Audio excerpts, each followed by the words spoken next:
Good evening, everyone. Severe Weather Team 9 meteorologist Nathan Chutt for this edition of Nate at 8. Thanks so much for joining me on this Monday evening. And we're still tracking some rain lingering into a portion of the area, but it's coming to an end here early on tonight. That's one of the first subjects we're going to touch on this edition of Nate at 8. Then we'll be tracking those showers returning Tuesday, and some windy conditions are with us tomorrow as well. So we'll touch on tonight, and then again, we'll look ahead to tomorrow. And I think those wind speeds ultimately being even a bigger story than those showers as we go throughout Tuesday. So jumping into those current conditions right now, we've certainly seen quite a variance across the area, especially with respect to locations north and south of I-70, looking into locations into Steubenville, and even looking near I-70 Wheeling, still getting some clearing, fairly dry even along that I-70 corridor. But south of I-70, it's a different story, especially further south of I-70, looking towards New Martinsville, courtesy of Wayside Furniture, and locations towards Noble, Monroe, Tyler, Wetzel County, seeing some of the heaviest rain and just a soaking rain throughout this evening, while locations north of I-70, it's been nice, hasn't it? To barely drop of any precipitation along north of I-70. Certainly a different story, though, for those joining us south of I-70. So if you're tuning in south of I-70, I know you'll be dealing with a lot of rain, but it will be coming to an end here early tonight. The sun set right at 8 o'clock this evening, and in a matter of 1 week, the sun will set closer to 8:10. In 1 month, the sun's going to set after 8:30, and in 2 months, it's 8:54. The sun will now set after 8 o'clock all the way towards the end of August. So we can enjoy the sunsets past 8 o'clock for the remainder of April, May, June, July, and for much of August, we get to enjoy these late sunsets. And again, in a matter of just 2 months, the sun's going to set even closer to 9 p.m. So there's a look at live radar. Again, reemphasizing the fact that we're still dealing with some rain further south of I-70. Not too much even along I-70. Well, it's been dry north of I-70. Thankfully, the severe threat not coming to fruition today, but still dealing with some rounds of rain in a location south of I-70. A lot of that, again, Noble, Monroe, Tyler, Wetzel, Southern Marshall. That's where we've seen a lot of this rain falling going throughout the evening. And where we've seen that severe risk has been further south, even south of Parkersburg towards Charleston, even had a tornado warning for Charleston, West Virginia. And you'll see that's where the severe threat's continuing, is further south of our area, getting closer towards central, southern West Virginia, back into portions of Kentucky. That's where we see that core severe risk set up. Just further south, a better environment for that severe weather setting up. And what really hindered the severe weather for us here locally was a layer of warm air aloft. Our convection was capped, and you can see this occur when you look at some storms developing on radar. We saw this, and we're able to call it out even during News 9 Live at 5, that whenever you start to see these storms begin to develop but struggle to mature and ultimately just dissipate, this is always a good indication that, these storms are capped and it's just not breaking through it. And in that case, these storms cannot mature enough to become severe. So it really hinders that severe threat. And what do I mean by that? Well, you may have already noticed it. When we saw this on southern Monroe County, there's that storm developing. And again, at this point, in the right environment, once this starts to develop in southern Monroe, it's going to continue to strengthen as it makes its way towards New Martinsville. But as this continues to strengthen and build higher and higher to the atmosphere, it's going to run into that layer of warm air as it's building upwards, right? It's gaining height, but it's running into a layer of warm air, and that really just puts a brake on the development of that storm. And then ultimately what happens is exactly what we saw. Notice how it just falls apart, dissipates. And that's always a good indication that, the convection's capped. That's what we say. And this means we're dealing with a layer of warm air aloft that's really hindering the development of these thunderstorms. We saw the same thing occur in Wetzel County. We saw another cell try to develop there into the southern and eastern portion of Wetzel, and even seeing some lightning with that again moving out of Wetzel County. But notice how it dissipated by the time it was making its way closer to Morgantown. So just nothing get going here in our area. Thankfully, severe threat again is really lowered. And just going back over again what I was mentioning, when we say our convection is capped, here's a kind of look at what I'm talking about. So typically when we're dealing with some of that sunshine during the day, heating up those temperatures at the surface, and that just naturally allows the air near the Earth's surface to naturally rise, and it's naturally buoyant. So as the temperatures warm throughout the day and you got that good sunshine, which is why we say, if you're looking for storms, especially in severe weather, the cloud cover really hinders it. You want a lot of that sunshine to help warm temperatures near the surface. And as the day heats up, those warm updrafts form, right? That air becomes naturally buoyant and starts to rise with the thanks to that sunshine, daytime heating. And as long as the temperature keeps falling with height, well, the air will continue to rise and you have that natural buoyancy. And that's the environment that favors thunderstorms, and especially severe thunderstorms. What happens on occasions like today, and you may have noticed we did have that cloud cover in place today, is that can create what's called the temperature inversion. And this creates what's known as the cap. So that you have that temperatures, are still cooling with height, but it reaches a certain layer of the atmosphere where they're actually warming with height. So as that air continues to rise and run into that layer of warmer air, well, it starts to stop naturally rising. And that's what creates that cap, that layer of warm air aloft. So you see these storms continue to develop with height, right? Just like what we saw there on radar, where you're seeing these storms develop, up, gaining some lightning, starting to mature, runs into the layer of warm air, and then just completely cuts off. And you'll see those just completely just fall apart as soon as that happens. And again, we want that sun to break out to start to break that layer of warm air aloft. And it just is not coming to fruition today. And ultimately, the severe thunderstorm watch was canceled that we had in place for today was in effect until 11 o'clock, canceled even earlier this evening. We saw a favorable environment further south of our area setting up throughout this evening. So here's a future cast, and even by about 10 o'clock here over the next couple of hours, this activity starts to wind down. So it doesn't linger too much longer for locations south of I-70. We're going to be drying up then as we go into the latter part of tonight, looking mainly dry into Tuesday morning, and likely not too much around even for Tuesday morning's commute. It'll be after the morning commute, then going into the afternoon. This is when we'll notice some more showers redeveloping.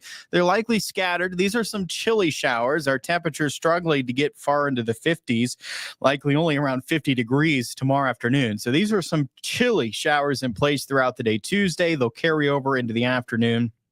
By the evening, start to taper off. Anything that's lingering will likely be tapering off there early Tuesday night, and then we'll dry back up likely as we look ahead going into your Wednesday and Thursday, then looking dry for us. Then that chance for a shower returns into Friday. Now, something else that you can spot with rain tomorrow, it's what's known as graupel. So that's just due to some very cold air that we have aloft, and there's going to be some cold air aloft, some chilly temperatures at the surface. And what's happening is, as what precipitation type always begins as snow, by the way. And then as the temperatures warm closer to the surface above freezing, that's when the snow melts and becomes rain. But what's happening with graupel is that snow's falling from the clouds and it's running into this layer where you're dealing with super cooled water droplets. So you're dealing with water that is just super cold, which is water that's with temperatures actually below 32 degrees. As that snowflake's falling into that layer of super cool droplets, these droplets beginning to actually rime or freeze onto the snowflake. So that's what ends up causing this graupel. And it looks very similar to small hail. One of the easiest ways to distinguish this is when you pick it up, it's easily crushable. So just something else to note, that you may spot some of this graupel mixing in with these showers as we go throughout tomorrow. It is possible with some very cold air aloft with these showers. Another thing, which I think ultimately is the big story tomorrow, are these wind speeds. I think this is going to be the biggest story, as we're going to be dealing with wind gusts in excess of 30, and I think even possibly in excess of 40 miles per hour. Yeah, I think we can see wind gusts even up to about 45 miles per hour. So those winds are really ramping up. Winds are staying around 10 to 20 miles per hour. Wind gusts, I think, possible up to about 45 miles per hour. And that certainly adds a chill to the air with these temperatures in the 40s for most of the day. It could feel like it's in the 30s. So yeah, it's definitely chilly with these showers tomorrow. A lot of cloud cover, less than ideal day. And again, those winds will be whipping going throughout, especially in the afternoon hours. Winds will diminish some then Tuesday night into Wednesday, but we could still see wind gusts upwards of 30 miles per hour. So still a bit of a breeze continuing into Wednesday. By Wednesday night is when those winds will finally die down. That's when winds will actually calm. So up until Wednesday night, the winds are going to pick up tomorrow, remain quite breezy through Wednesday, and then finally diminish into Thursday with a likely calm wind developing even going into Thursday morning. And like I mentioned, after we deal with those showers tomorrow, we are drying back up Wednesday into Thursday. It's possible we spot another shower Friday, but still looking mostly dry. Saturday's the next day then to watch for more showers. Yes, for the start of Easter weekend. The good news is, though, the showers a lot of it looked to taper off by Easter Sunday. So we'll deal with a lot of these showers to begin the weekend, but it does look like we can sneak in Easter Sunday, mostly dry. Can't still rot at least a shower, but it doesn't look like a washout by any means for Easter Sunday. I still think there's some dry times to be had. Our temperatures look pretty close to seasonal values, mid-lower 60s. That's very close to on par to the normal high this time of the year. So it's not, real warm or cold going into Easter Sunday. Pretty typical for the temperatures this time of the year. And yeah, we'll likely deal with quite a bit of cloud cover. And again, maybe spotting a shower, but overall, not too bad for Easter Sunday. I don't think by any means not too bad for Easter Sunday. And our temperatures, while dropping off tomorrow, will actually begin to pick back up, and it does look like we're back in the 70s by Friday. Then yes, another cool down will follow going into Easter Sunday, but then temperatures look to pick back up, and it still is looking likely that following week, we talked about this last week, that following week after Easter Sunday or next week, it does look like we can string together days with temperatures actually above normal. We can get to a milder pattern, at least briefly, going into next week. So after dealing with still some cool days in the mix this week, certainly tomorrow will be one of them, almost chilly, I think you could say, with temperatures in the 40s for most of the day. Temperatures will pick back up, be warmer by Friday, and then more seasonable through the weekend. And then where temperatures can pick back up, looking ahead going into next week, we can string together some days even into the 70s. So if you've been hoping for some warmer temperatures, you are in luck by next week. That's when temperatures are going to start to pick back up. By the time we get into next week, temperatures can likely get close to, if not exceed 70 degrees for at least a good portion of next week. A nice stretch there of some warmer temperatures coming our way for next week. So again, to sum up your 9+1 day forecast, look for scattered showers, some windy conditions. For your Tuesday, wind gusts possibly in excess of 40 miles per hour. Some grapple can mix in with that rain. With those showers throughout Tuesday, again, grapple very similar to what small hail looks like. A lot of folks think it is small hail, but the best way to distinguish it is go pick it up. And if you can easily crunch it, and it's not really hard, then it's grapple. Grapple is the precipitation. We can see some of that with those rain showers for your Tuesday. By Wednesday, we're drying up, seeing some clearing throughout the day, so we get to welcome some sunshine returning into the latter part of Wednesday and Thursday, looking nice during that 2-day stretch. Temperature still on the cool side Wednesday, milder by Thursday, and then 70s by your Friday. That's when a shower is possible. Then showers likely to start off the weekend. Easter Sunday, rain chance lowers. It can pick back up, though, early next week. Shane says, thank you. Not so bad. Yeah, not too bad, right? Not too bad there going into Easter Sunday and overall the week after we get through tomorrow with those chilly rain showers. Not too bad. Temperatures will be milder with those showers arriving going into your Saturday. So yeah, Shane, not too bad. Not too bad coming our way. Charlene, so thankful. Severe storms canceled. Not a fan of storms, especially wind. Yeah, thankfully not coming to fruition for our area.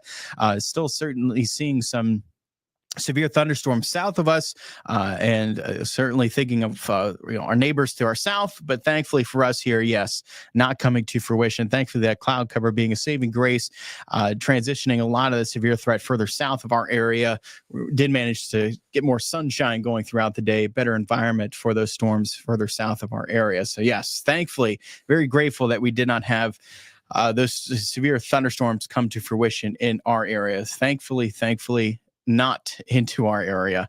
All right, everyone. Well, thanks so much for tuning in for this edition of Nate at 8. I hope you had a wonderful Monday. Tomorrow, well, it's less than ideal. Remember to keep the rain gear handy. It's not a complete washout, but we'll deal with some showers on and off throughout the day and some warmer rain gear as well. Definitely remember warmer rain gear. Temperatures 40s for most of the day. Some locations north of I-70 may even come up short of 50 degrees. And with those wind gusts in excess of 40 miles per hour, those wind chills are going to be closer to, if not even in the 30s, with those temperatures. For those locations that remain in the 40s, those wind chills can even remain in the 30s. So certainly keep that in mind. Some warmer rain gear handy for tomorrow. But by the time we get into the middle of the week, it's nicer Wednesday into Thursday. We'll track some warmer temperatures then looking ahead going into next week. All right, everyone. Thanks so much for tuning in. Catch me coming up News 9 at 10 on Fox 9, News 9 tonight, 11. And of course, right back here tomorrow evening for that next edition of Nate at 8. Have a good night.